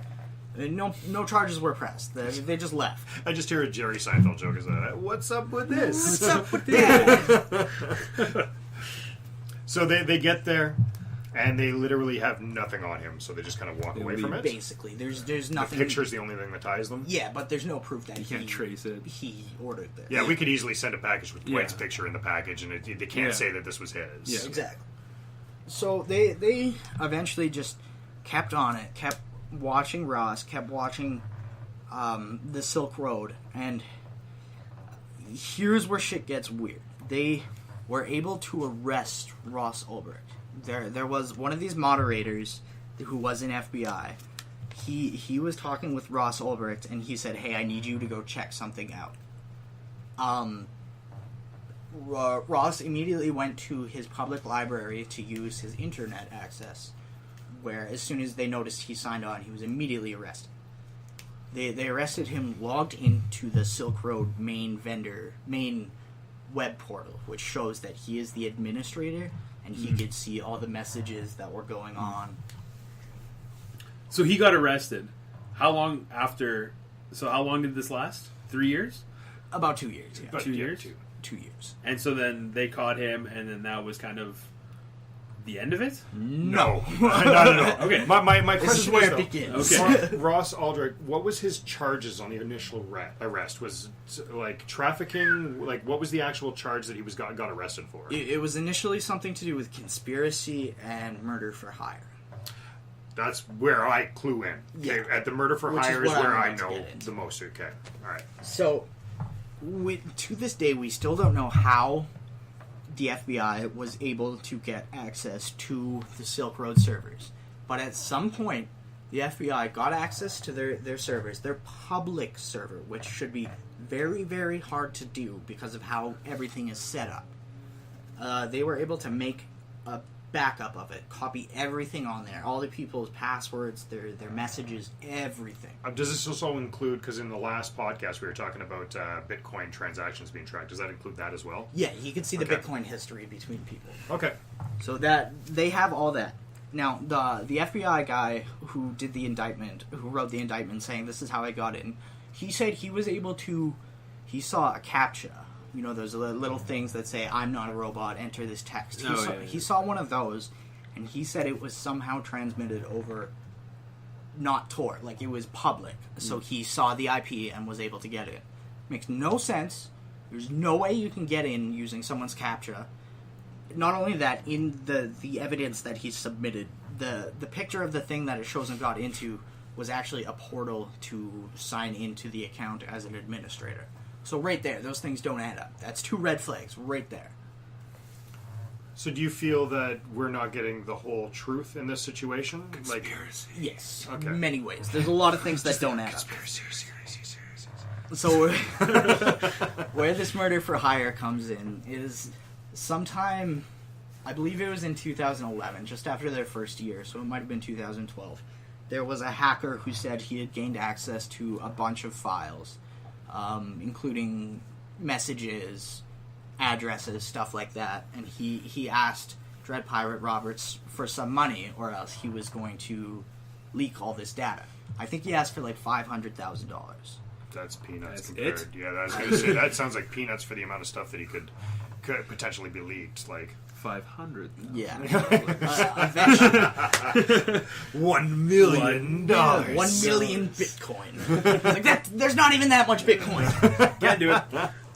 So, Ross Ulbricht gets pissed, tries to put a hit out on this guy. Sorry, I shouldn't say Ross Ulbricht. Dread Pirate Roberts gets pissed, who we believe at this point is Ross Ulbricht. At this point, we do know, like, this is fact, that there's more than one Dread Pirate at any point in time. That comes up later, yes. Dread Pirate Roberts is a misnomer where it could be for several people. Several of the vendors that were interviewed in this documentary who have personally spoken to Dread Pirate Roberts said that there might have been as many as 5 people running the account at once. Running the Dread Pirate Roberts account that Ross Ulbricht is being charged with. Immediately after he was arrested, actually, someone logged into the web admin account, which supposedly, according to the FBI, Ross Ulbricht was the only person with that information, which is clearly not true.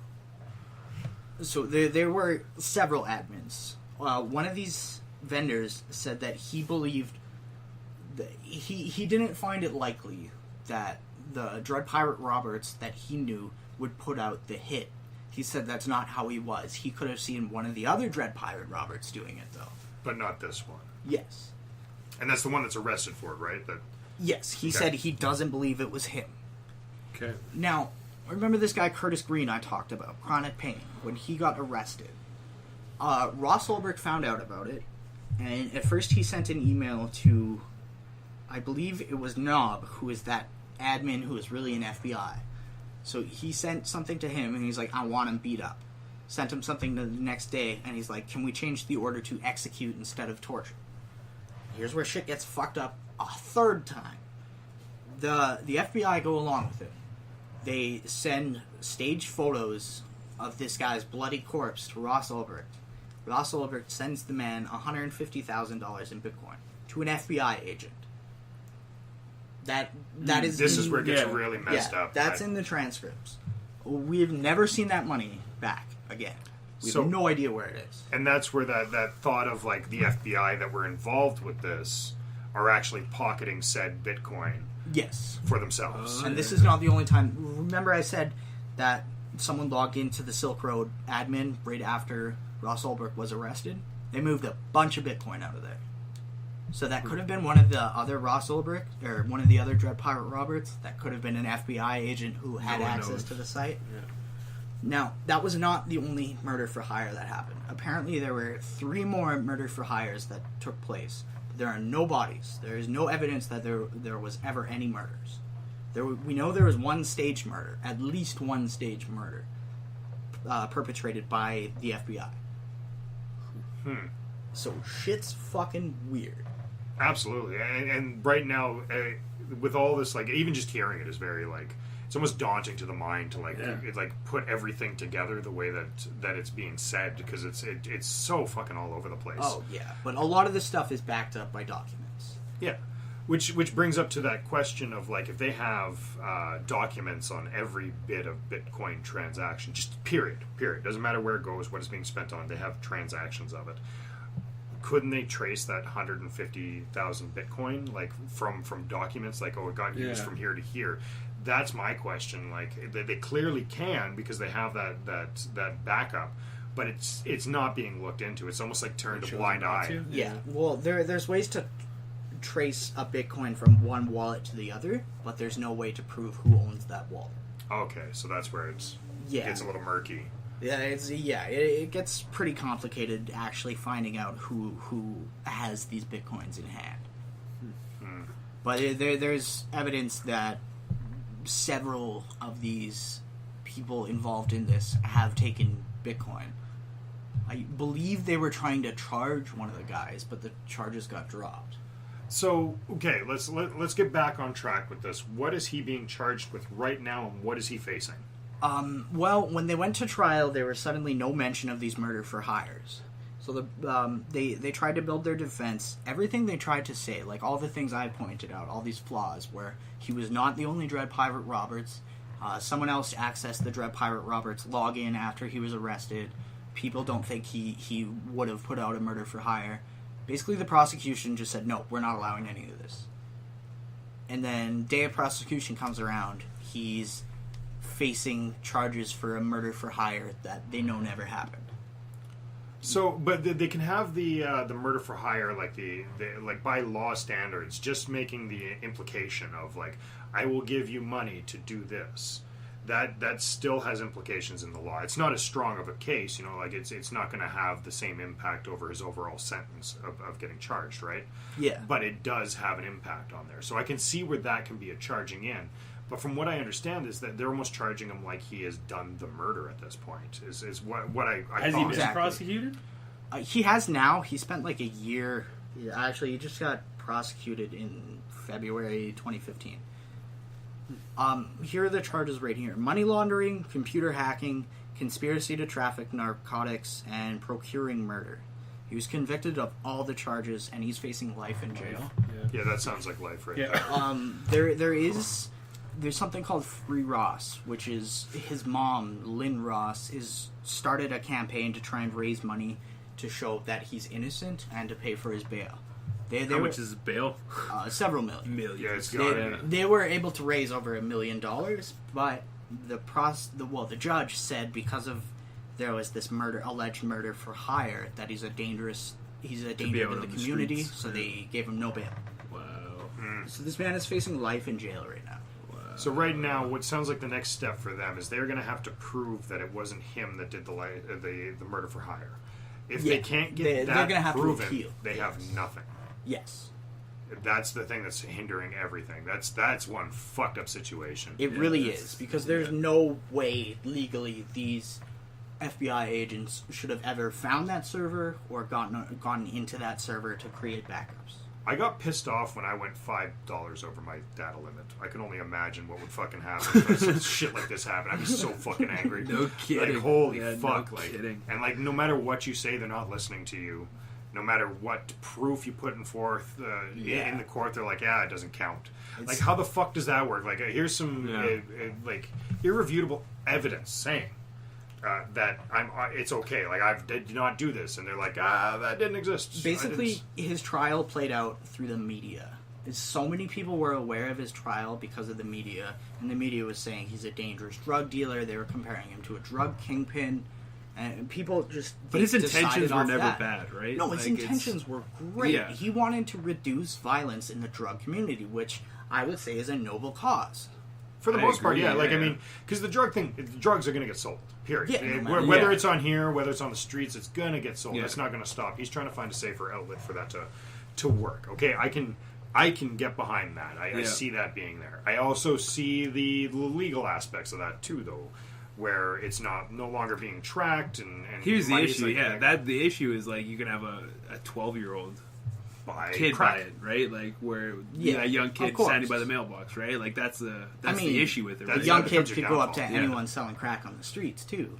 True, but I like think you're less likely. Like, well, I can't even say that because I've never dealt crack before.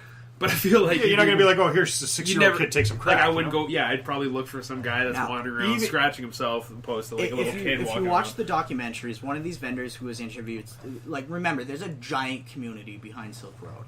He said that he was very careful with who he sold to. He would not sell heroin to people who did not know what they were doing. How does he know what they're Yeah, doing? where does that judgment come from? Yeah. Well, basically, it's up to him to make that judgment. But He's got to test See, what he that's sends out. yeah, exactly. Multiple choice. You just send this back to me. We put it in the. Make sure you use a type B pencil because I got to put this through the computer. Don't lie about any Give of me your this. social security number. And credit card information, Any please. information. Yeah, so this was a long time ago. The Darknets have changed. Immediately after Silk Road went down, a good 2 weeks after, Silk Road 2 popped up. I was gonna say, there's got to be still trafficking still got to be happening. Silk Road 2 went down, Silk Road 3 Three's up, yeah. It's always continuous, right? could- like they're always putting up a new one. I can every name time there's- 25 Darknet markets right now. Yeah, Yeah, that are there's currently only one. on working. Yes. Oh wow! Yeah, that's crazy. Like, well, you take out one, and it becomes infinitely bigger. It's time to move to the next one. The main one right now, the biggest one would probably be Alpha Bay, and that's substantially bigger than Silk Road ever was. Have they come into more of a protective state throughout the years, or has it always basically been the exact same thing all the way through, or have they taken precautions to change the way that this is being done to maybe have it like even less trackable? Yes. Or like that's what I'm seeing. Like what has changed from Silk Road 1 to whatever the fuck's next? You know, like. Back in the day, you would just send people your information in what is called plain text, like just text you can read. Now, everybody... Coded. Well, we use something called... I shouldn't say we. People use something called PGP. He doesn't do this. He's never done this before. Allegedly. They use something called PGP, which is a type of encryption. Now, I am going to have to make a metaphor because it's the only way to explain it. Imagine this like, I give you a box, and I'm the only one who has the key to unlock it, but you can lock the box. You put your shipping information in that box and give it to me. You cannot open that box. No one can open that box except me because I have the key to it. So I open that box. I have your shipping information. Now we don't actually, people don't do this through physical boxes. This is done through PGP, where you have a public key and a private key which you can use to encrypt and decrypt things. So everyone uses that now. People aren't sending shit to their houses as much. People are using post boxes, or for return addresses people are using companies and fake companies, so it's harder to track. Like, it's evolved a lot.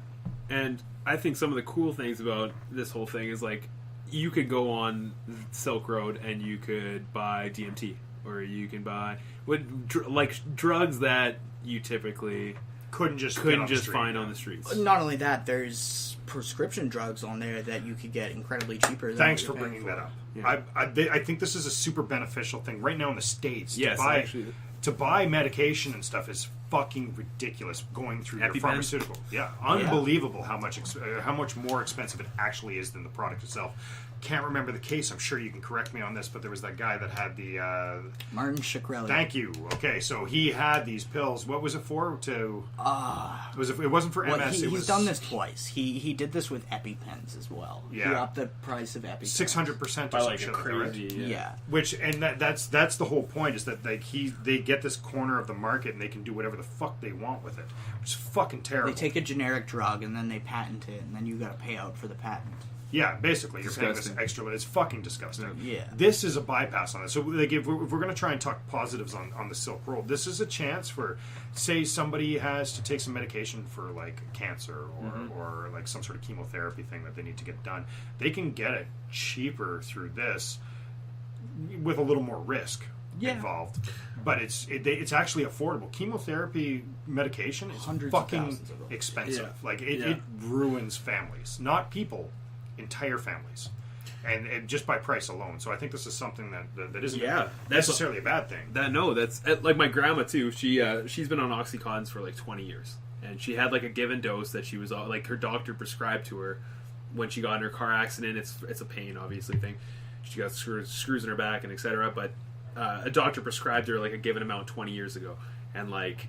Now, just recently, she lives in BC, but they've lowered the dosage that you can prescribe to patients. Legal amount of dosage. The legal dosage has gone down. So she's getting like half the amount as what she has been on for 20 years. So now telling a lady who's like in her 70s, right, or close to, whatever, in her 70s, and now you're saying, okay, now you can only have half your pain medication that you've been on for 20 years, and it just stops. It's cold turkey. It's like now you're having half of this.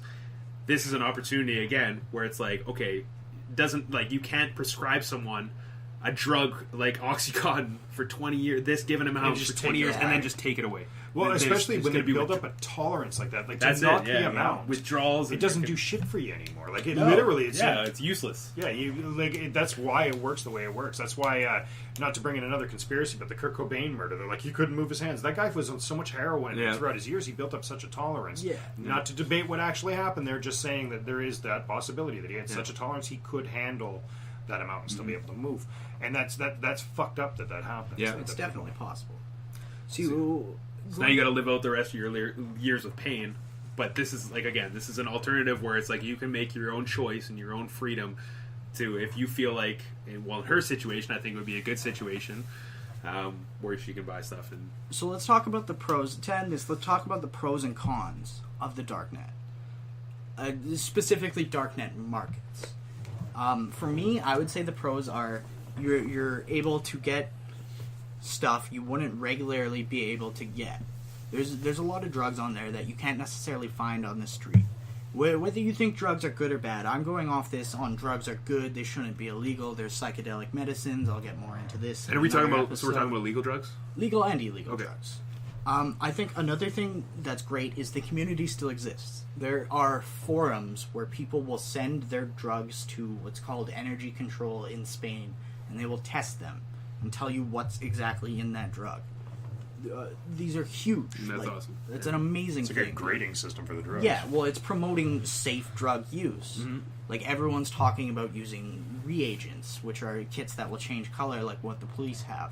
Like, those are a big thing now, where they didn't used to be. Mm-hmm. Some of the cons, I would say, is now people are sending out fentanyl and carfentanil and crazy strong drugs through the mail from China. And that's probably going to end badly. But I think as a way of a free market and not open borders, but open better laws for drug uses, I think that overall it's a good thing. I think it's a good thing too. I think like again, you gotta like, I think to be a successful drug trade, almost you have to make sure the drug you're purchasing is like, it's not laced with something that it's like it's meant to do what it's supposed to do. You don't have a mixed match of drugs, right? Whereas like, I'm not sure if in the Darknet, if there is people or dealers or distributors that are reputable enough, or if there is if you have reputable sources on there in order to get these drugs that are clean, and then you're able to do on your own. You don't have to worry about getting DMT that's laced with. Well, there's feedback on every order. It's just like Amazon. You can see if people will tell you if they have a good product or a bad product, if they're sending out fake shit, if they're not sending anything and scamming it. So you believe there's more pros to it than cons at the end of the day? The pros I find are the community. Yeah, I'm with you. With the community in those type of senses, they've always been very like proactive for each other, I think, and that's kind of like any type of thing very similar to this, whether it's the Darknet or whether like I'm a big retro video game person, like the community itself always tries to help each other out. Yeah, they're always trying to look out in each other's better interest for the same reason that you do it is because you want it done to you. Nice. Do unto others what you would do to yourself, right, or what you'd like to see. So, cool. Not to switch gears too much, but we are running pretty high on this one. But my topic, it's not a very long topic. I'm sure we can sum this one up pretty quick, but it's very relative to what Dwight's been talking about at the very beginning of this. Is what did you want to be when you grow up? Did you nurture yourself to get like anywhere towards that at any point in your life? Do you feel that it has changed exponentially throughout the years? What is it? I'll start off. When I was a kid, really weird that at such a young age I wanted to do this, but I always, as a child, wanted to be a marine biologist. I loved fish. Cool. I thought you were going to say mermaid. Yeah. I can picture that. Yep, that makes sense. Yeah. Oh, it works. But yeah, marine biologist is the thing. I loved fish when I was a kid. I used to watch documentaries about fish, and I loved the colors of them. Cool. And it's not a normal kid's thing. No kidding. And that was the thing that as a child, especially not being around water at all. I had water, but it was just middle of Canada. Yeah. So my thing is like I don't think in my entire life I nurtured that in any way, shape, or form. Yeah. I don't think I like as a child. I probably felt this way from age 6 to about age 12. This is what I wanted to do. But and bringing on to your school topic, I don't think school ever brought me in that direction either. Ever. Like, it never gave me a chance to steer in that direction. Not that I would have had it come at that point, because if they gave me that chance, it probably would have been around 14 or 15, and my interests had changed by that point. There's other aspirations that I had, being a musician. But why did they change when you were 14? Was it an influential thing? Like, why did you stop being interested in marine biology when you were so intrigued by it? Because he found pussy. That was kind of part of it. That was. That is a contributing factor. Honestly, I think because as a child, my brother was really heavy into, because I'm from a place called North Bay, Ontario. It's close to Toronto. Toronto has a fairly heavy punk scene. And a lot of stuff from New York came out into Toronto. So, the main, not to get too deep into history of punk, but punk started in 4 different places. It was New York, it was LA, it was Toronto, and it was London. Those were kind of like the beginnings of punk. There's always debate if it was New York that did it first or these people did it first. It doesn't really matter. But Toronto would get a fairly good punk scene on their own, and they all kind of contribute to each other. Okay. So it was easy to get that stuff. We didn't live too far away from Toronto, so that stuff kind of bled into our small little town. Yeah. My brother was a big punk head. So I got really heavy into music as a child, and I was like, well, my brother would listen to this. I'd listen to it really loud, too. I'd go and steal his tapes and bring it into my room and sit there blaring this shit. And then my mom was really heavy into, 80s synth music and post-punk sounding music. Cool. She was really into Blondie and Gary Newman, and she loved fucking Elton John, which I love. Who doesn't love Elton John? Yeah, seriously. So I got super heavy into music at around age 12. I was always into it. I always was interested in it, but never had it as an aspiration of I'm going to learn how to play this. Mm-hmm. So age 13, I got a bass. I was like, you know what? I want to learn how to play an instrument. My aunt used to give me $50 every year for my birthday, so I took that $50 and whatever money I had saved up, and I went and bought a bass. Yeah, cool. Became the new aspiration for me. This is the thing. I'm going to be a fucking musician. So I spent the next 10 years of my life practicing, playing, having fun, starting a band and stuff, and doing that stuff. And that wasn't panning out anywhere other than just me loving what I was doing. Mm-hmm. So I started. Wouldn't that be considered panning out?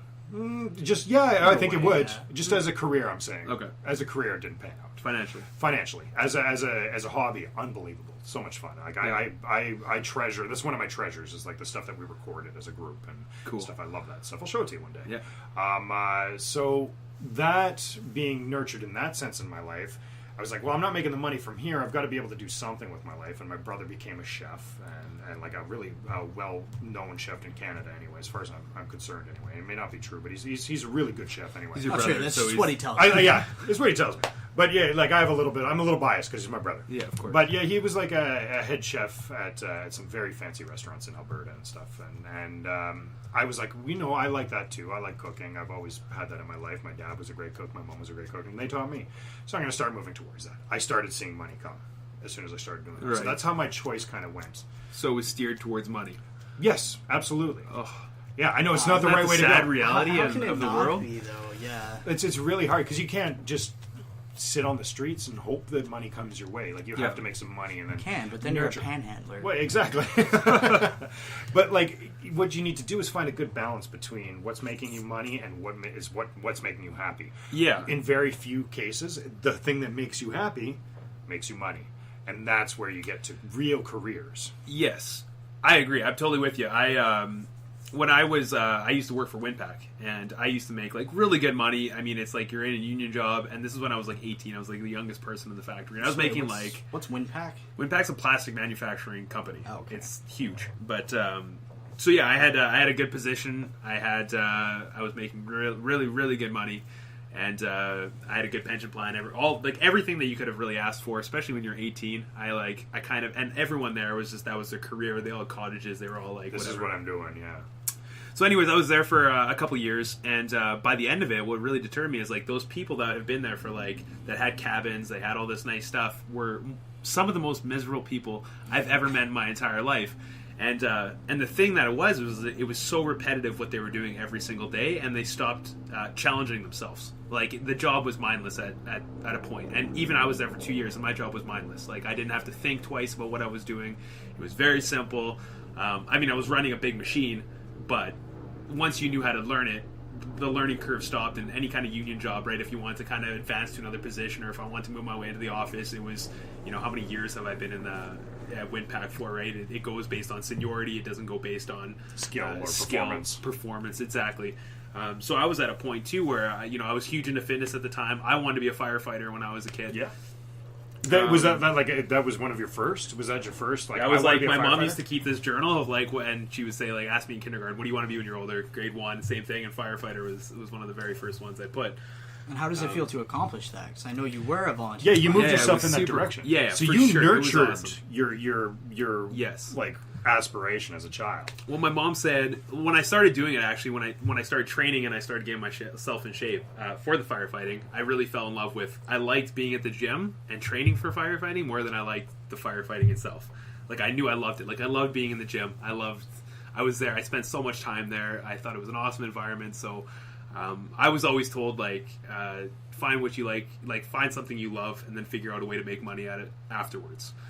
So I knew I loved working out. I loved being in the gym. So I knew that if I followed a career, and my mom was, I remember she was just so disappointed when I told her I wanted to leave Winback. She said, "You got to stay there. You're making awesome money. You got to," like I was, for an 18-year-old kid, I was making really good money. And she said it's most ridiculous. She called me stupid. It was like the most ridiculous thing she's ever heard of that I was leaving there. But I said, you know what? Like my mind's not stimulated anymore. I'm not very happy.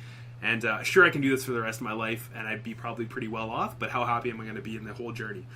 And the answer I knew myself was like, I'm not going to be happy, right? Like I knew that when I was in the gym, that's what I looked forward to every single day. So I knew I was like, okay, I'm going to work in a gym, figure out a way to make money at it. Went to the Good Life not too long afterwards. Applied for a position as a trainer. I took my CanFit course like right afterwards. Did my CanFit, started taking some other certifications. Got hired as a trainer, and then worked my way up from there. And trainer, if you ask anyone, like, try to be a trainer, it's like you were going to make no money for the first 3 months, and I was going from making like ridiculous money now to being a trainer with 0 clients and making $0 for the first 3 months. Like you don't make anything until you build a client base. So everyone thought I was stupid, it was silly, it was goofy, and because I loved it so much and I loved being in the gym, I really thought, right after that, and then I started being the assistant fitness manager, moved up to a manager position at the Kendiston location, and then Portage main location, I had my own club. And then they sent me off to Edmonton, and I was running one of the biggest clubs in Canada. So it was, it really went from like, it's stupid for you leaving and don't go and follow the, but I really felt like followed something that I was truly passionate about at the time, and money followed. So I believe that if you, again, it's something you got to just find what you really like to do, and money's going to come afterwards. And going back into the education system, and back what we were talking about before, it's a shame too that like a marine biologist that you were super excited about it and passionate about it, even a musician, that what if you were taught the proper skills on how to brand a band, how to like do all those things in school, maybe your life it could have been turned more towards that than it maybe was cooking. Not to say that I believe everything happens for a reason, but No, that's fair. But I do believe that your ideas and your ideals change as you go through a system like that. Oh, absolutely. Yeah, it's nurturing yourself and like following paths as it goes. I feel in my life I've never really gone forward. But before I go a little bit further on mine, as Aaron, what did you want to be when you were a kid? Like, what was the thing? Like, you had to have something.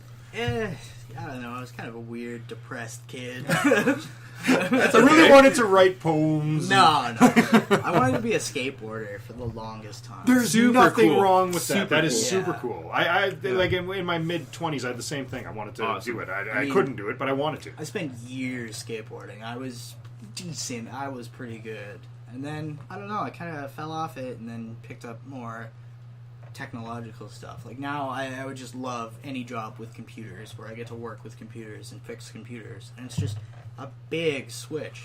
Yeah. That is a very complete opposite That one is, another. Yeah. yeah. Like physically, I'm doing this thing and like making art out of whatever it is. And that's the one thing I loved about skateboarding. And this is why I don't think that's a ridiculous thing. Is I think skateboarders take everyday items and turning into art. Like they're on the street. Yeah, they're taking like a structure that was never meant to be skated on. So cool. And they turn it into something like fucking, in Have my an opinion, idea. gorgeous. Like, Well, that and it's an art each- form in its own. For Yeah. sure. Skater it is, has yeah. their own skate style that you probably won't pick up unless you've actually watched skateboarding for a while, but each skateboarder does everything a little bit differently. yeah, even the same move done differently Yeah. for each person. Like, I loved Rodney Mullen. All Oh, that amazing. freestyle Yeah. shit he would The do. amount of tricks he invented. Oh, man. She's it was like, what? amazing. My favorite. I've got two really favorite skaters, just to kind of like go on this. Terry Getz. Don't think I know him. Was he a Tony Hawk's pro skater? He isn't. That's And why I then don't no know one him. knows him. Yeah. And then the other one is PJ Ladd. Oh, I love Plan B, PJ Ladd. I believe. He might be Plan B. I can't remember. Yeah. But one of my favorite, and I still watch it regularly, is PJ Ladd's Wonderful Horrible Life, which is a video that he came out with, and it was like very early stuff, amazing stuff. And I think that he brought like a finesse to everything that he did, and I think that came with skateboarding. So like, I can see where you want to, like, what you want to do. It gives you freedom of expression. The change over to computers, do you feel that there's still that same freedom of expression within computers? Yes, I would say so. I do a lot of different stuff with computers. I do hardware, I do a little bit of networking, I do like security, and I also do some creative work with like Photoshop and stuff.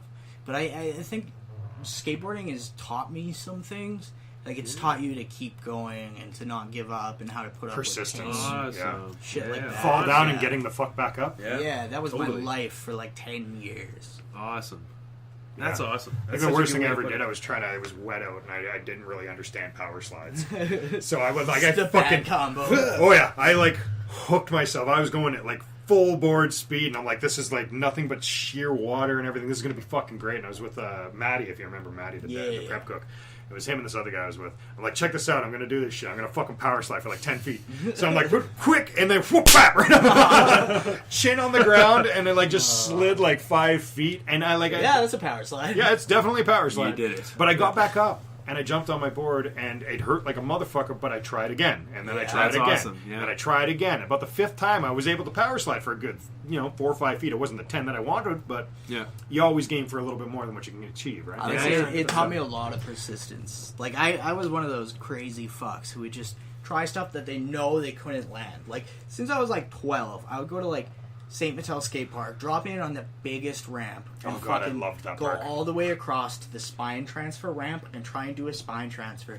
I was 12, and I was getting like 6 feet of air and then just so crashing cool. to the ground. Gee, you're more malleable when you're a kid. Yeah. You can You don't balance. care. No consequences. Yeah. Yeah. You got to the point of being able to drop in. I couldn't do that. Dropping in was too scary. I could like bring myself I with was speed alright. and up and back and stuff. Like I could do like Yeah. lip tricks and stuff, but that's about the extent of what I could do. I got like 2nd place in a competition when I was probably 14. Oh, cool. Nice.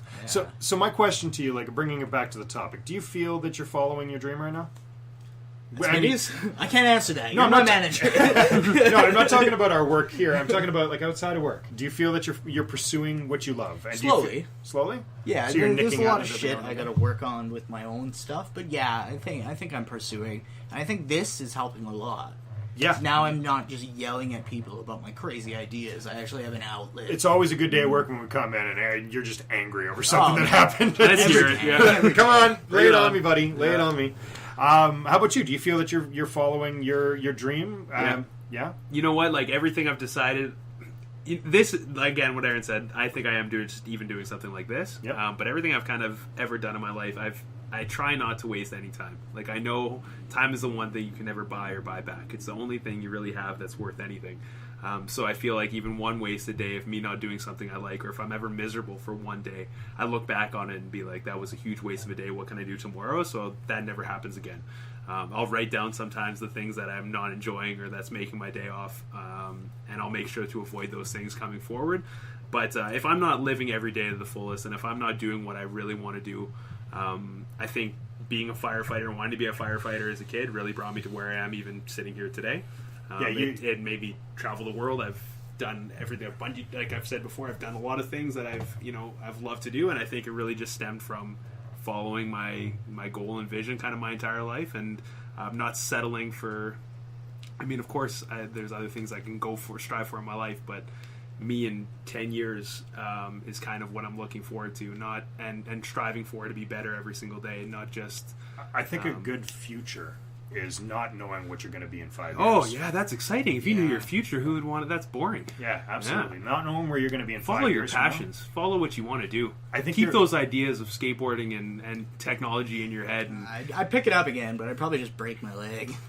I look at my skateboard every day when I walk. I out of this longboard all place. the time with this. I've got my longboard and I got a longboard. And a Hey, if you skateboard. know that when you ride, you're enjoying it, it's going to create ideas for you. It's going to give you that sense of freedom. It's going to open your mind more, even just going outside. Not that you need to make money at it again. It's not about money. Try to take that whole thing as a career out of your mind, I think, and just do things that you enjoy doing. And if skateboarding is something you enjoy doing, I think if you did it more often and you really followed through with it more, even if it's just going down the street for a skate, I guarantee you'd feel better, and your outlook on life would be 10 times better, because you are living what you want to do. Sure, funds aren't coming behind it, but money's not everything, and you're still following your joy is way what it brings out of you. money. And maybe that if you didn't go for that skate, you wouldn't have had that creative idea to lead you to your next podcast or whatever it may be. So, I think following your dreams and knowing what your goals are and knowing what makes you happy is super important. And if you're following that, you're on the right track in life. I think myself, just to ask myself the same question that I've asked you guys, if you're following, I absolutely, as of the past month and a half, feel I have been. Awesome. And very specifically with this, when I got into music and everything, I knew that maybe the career of actually being a musician might not be within my grasp, but I always wanted to be on radio, or something similar to that. Where my voice is my outlet. Yeah. And I think this is moving me in that direction, and it's like I literally get a great feeling every time. Like I walk out of this with a buzz that I don't think I could get from anything else that I could do in life. That's awesome. Means you're doing the right thing. You should try out the Silk Road. We'll end it at that then. All right. Well, thank you guys for coming and having this discussion, and thank all the listeners out there for sitting down and actually sitting through everything that we have on our head. It's great. This is Why the Fuck Not. I'm Ed. I got Dwight. I'm Aaron. Don't let your dreams be dreams.